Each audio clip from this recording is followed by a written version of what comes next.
È un ricordo molto vivo perché anche se Latif ha fatto la maturità nell'anno scolastico 2007-2008, è stato un alunno che non ci si può dimenticare. Il ricordo della sua insegnante di italiano e latino ai tempi del liceo scientifico Cividale del Friuli, un ragazzo pieno di vita, un percorso scolastico impeccabile, mai sopra le righe. 100 e lode all'esame di maturità non si ottengono per caso, ma per la capacità che l'Atif ha saputo dimostrare. Latovic era arrivato in Italia nei primi anni 90, durante la guerra civile nella ex Jugoslavia. Originario della Bosnia, assieme alla madre aveva trovato ospitalità nel campo profughi allestito alla caserma di Purgessimo. Poi, con l'arrivo del padre, si era trasferito in una casa atera a San Pietro Natisone e nell'ultimo periodo a Corno di Rosazzo. Aveva lavorato in una pizzeria della città ducale e sempre lì, 8 anni fa, assunto alle onoranze funebri cividalesi della famiglia Vanone.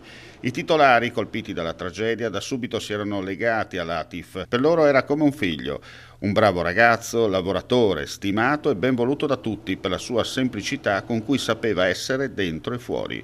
Toccherà proprio alla famiglia Vanone il compito di riportare la salma in Italia per procedere poi alle sue esequie. Ma torniamo al ricordo del suo percorso scolastico. Qui al convitto Paolo Diacono lui ha frequentato il liceo scientifico, i 5 anni di liceo, e li ha conclusi anche in maniera molto brillante. Ha preso il massimo dei voti, ha preso 100 alla maturità e lui ha presentato una tesina sulla Bosnia. Non era stato un percorso facile perché all'inizio non voleva ritornare a ripercorrere quei momenti così drammatici della sua vita, però poi alla fine io avevo insistito molto.